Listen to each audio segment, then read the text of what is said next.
നേപ്പാളിലെ ഏറ്റവും പ്രശസ്തമായ ഒരു വിനോദമാണ് ട്രക്കിംഗ്.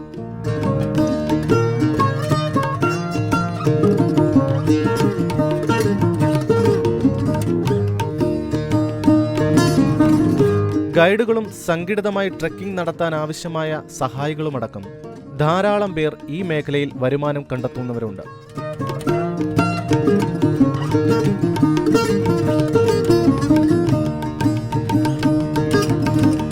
യാതൊരു പരിധിയുമില്ലാതെ വെറുതെ അലഞ്ഞു തിരിഞ്ഞു നടക്കുന്നതല്ല ട്രക്കിംഗ്. നേരത്തെ തിരഞ്ഞെടുത്ത പാതയിലൂടെയാണ് ട്രക്കിംഗ് നടത്തുന്നത്. ഈ പ്രദേശത്തെ ഗ്രാമീണരും തങ്ങളുടെ ഭക്ഷണവും വെള്ളവും ശേഖരിക്കാൻ ഈ പാതയിലൂടെ യാത്ര ചെയ്യുന്നത് പതിവാണ്.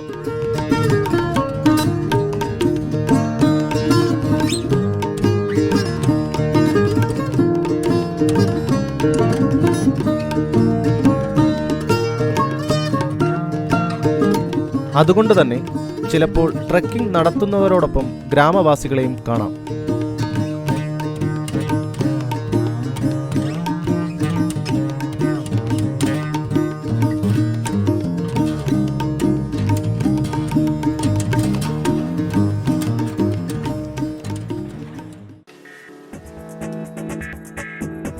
മാർച്ച് മുതൽ ജൂൺ വരെയും സെപ്റ്റംബർ മുതൽ നവംബർ വരെയുമാണ് നേപ്പാളിലെ ട്രക്കിങ്ങിന് അനുയോജ്യമായ കാലം. ഈ സമയം താപനില വളരെ കുറവായിരിക്കും.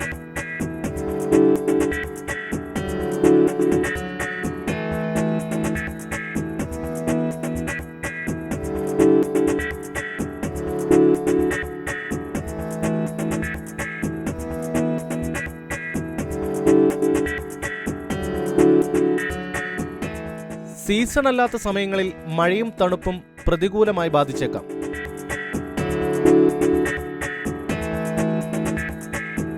ഒരു ദിവസത്തെ ഏതാനും ചില മണിക്കൂറുകൾ ചിലവഴിച്ചാൽ നേപ്പാളിലെ അനുയോജ്യമായ ട്രക്കിംഗ് നമുക്ക് കണ്ടെത്താൻ സാധിക്കും.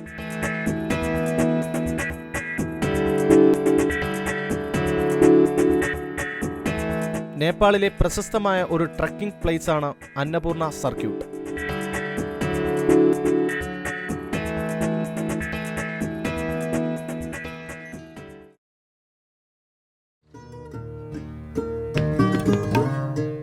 $160 മുതൽ $230 വരെയുമാകാം ഒരു ട്രക്കിംഗ്.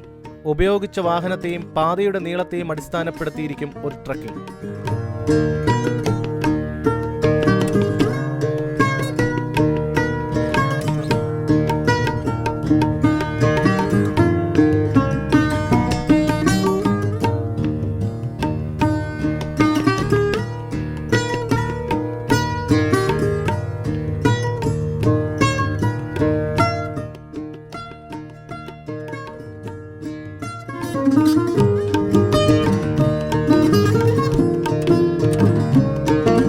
അന്നപൂർണ സർക്യൂട്ട് തുറങ്ങിലെ പാസ് എന്ന പ്രദേശത്ത് 5416 മീറ്റർ ഉയരത്തിൽ ടിബറ്റൻ പീഠഭൂമിയെ തൊട്ടു നിൽക്കുന്നു.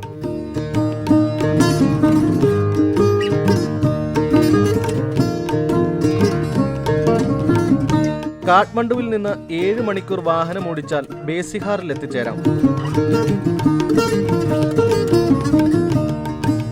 നെൽപ്പാടങ്ങളും വെള്ളച്ചാട്ടങ്ങൾക്കും വനങ്ങൾക്കും ഇടയിലൂടെയാണ് ഈ ട്രക്കിംഗ്.